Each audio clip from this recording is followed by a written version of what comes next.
Good afternoon, everyone. I'm Ian McCausland from AbelCine in Burbank, California, and with me today is Chuck Lee from Fujinon, and we are very happy to see the latest member of the Cabrio family here. This is the 20-120 Cabrio, and we're going to just do a brief technical overview of the lens today and its functionality. Just want to go through a few concepts of this lens. As I said, this is the latest member of the Cabrio family. And with the name Cabrio, it really means, well, I think of it as convertible. Great. That's how we think of it, yes. Okay.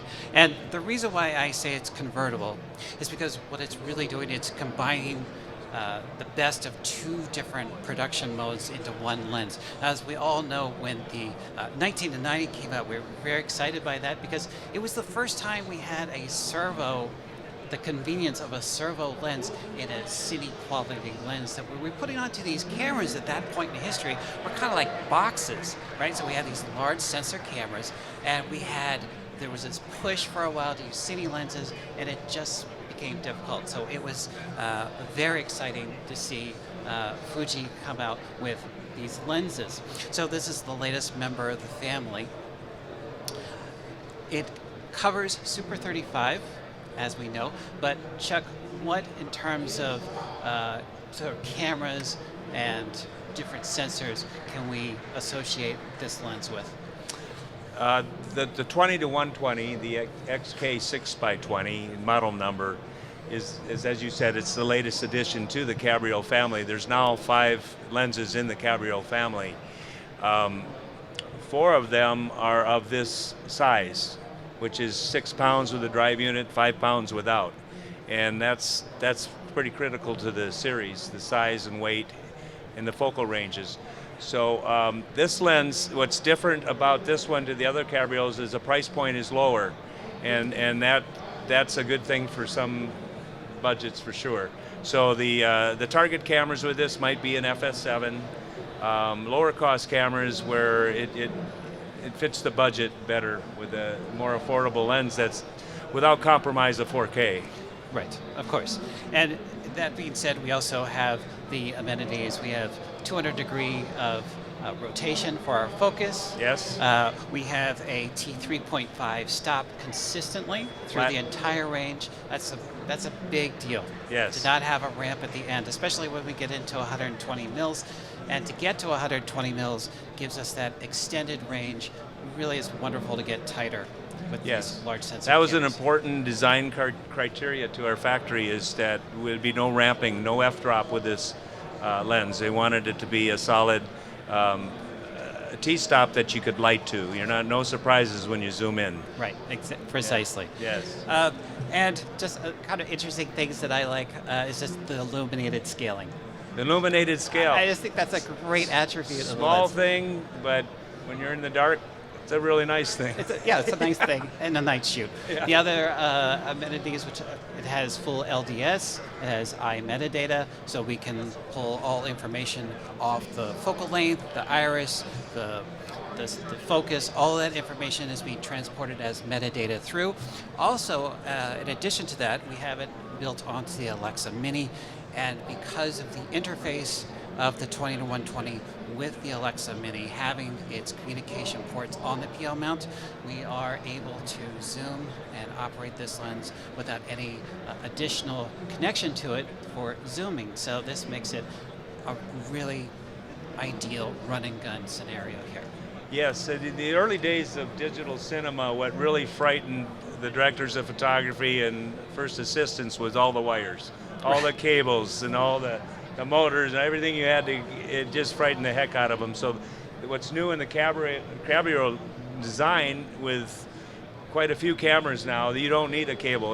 There's a hot shoe connection that gives you power, metadata, and all these things without wires all over the place. Right. Yeah. Well, that is actually a great segue into the next point that I wanted to discuss with you, is that because it is a Cabrio, it is a convertible lens, we have multiple ways of interconnecting with the lens, with our camera. If we don't necessarily have a situation where we want to be pulling focus as an operator, we want to rely on a camera assistant to pull focus for us, or And the other scenario, the first scenario we look at is, let's say the camera's on a pedestal.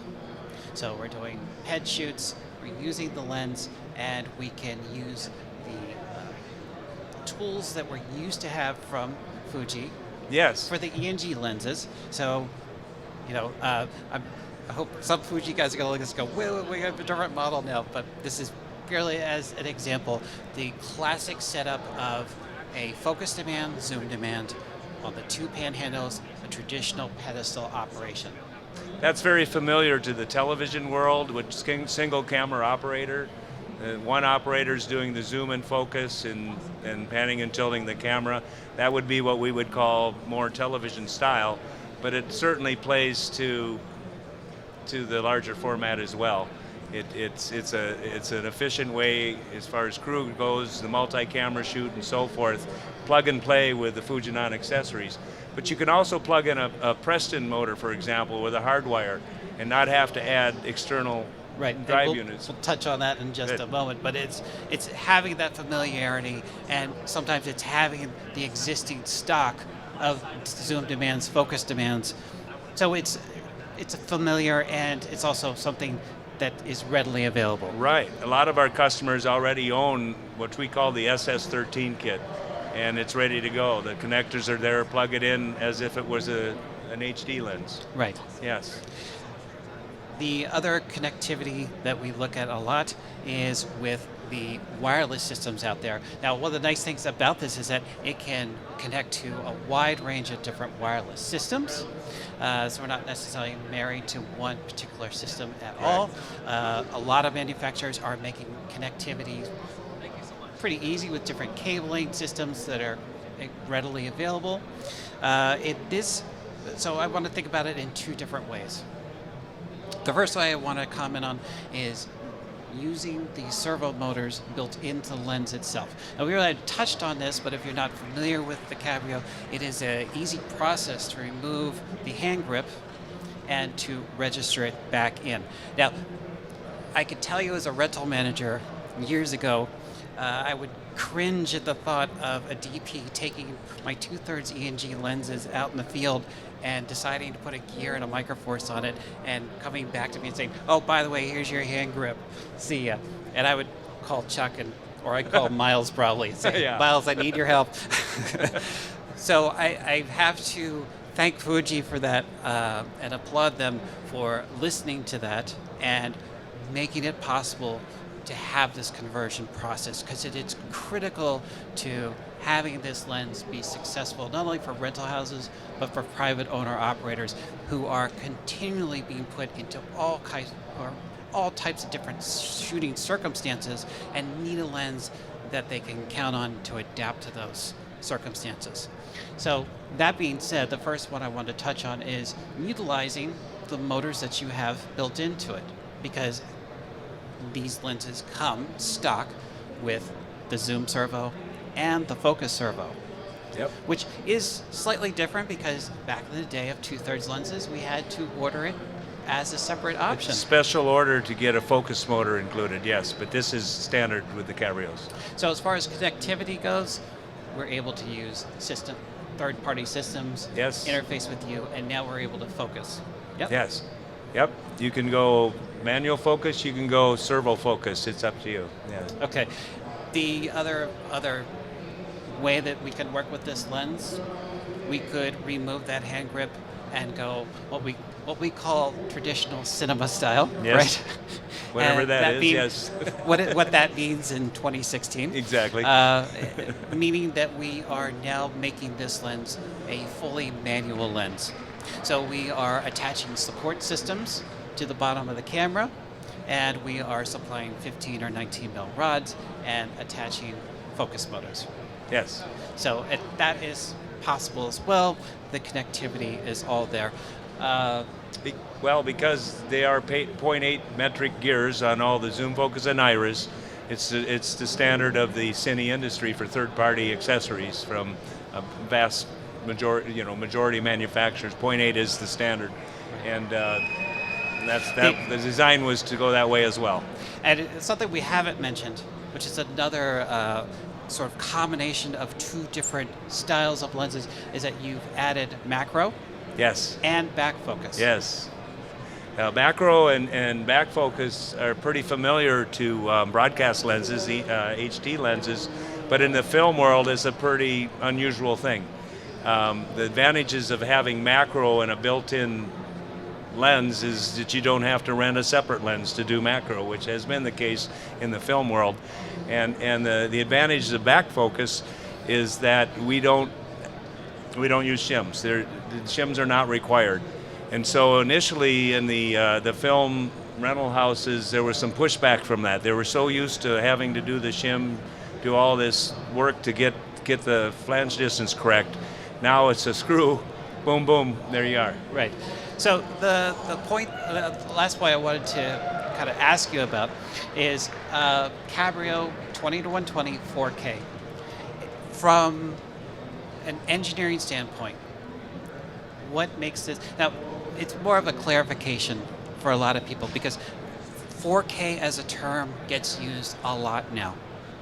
And it's very easy sometimes to sort of get confused by what people mean by 4K. Yes. Now 4K is a resolution. It's a pixel count that we use to acquire images off a sensor. Now, most often we are using more than 4096 by 2160 or UHD. What is it for a lens manufacturer to stamp their lens as 4K? And that's an excellent question. 4K is easy to do in the center of any lens. Most lenses will do 4K in the sweet spot, which is the very center. To Fujinon, 4K also means that kind of performance in the corners, way out on the edges at every focal length. And that consistency is 4K. I mean, the Ks go way above that in the center zone, but our goal is to keep it 4K throughout the whole picture, with the whole image, and that's what's important to our design. Okay, well, Chuck, thank you so much for being here today. Yes. It's great to have you. It's wonderful to see the new 20-120.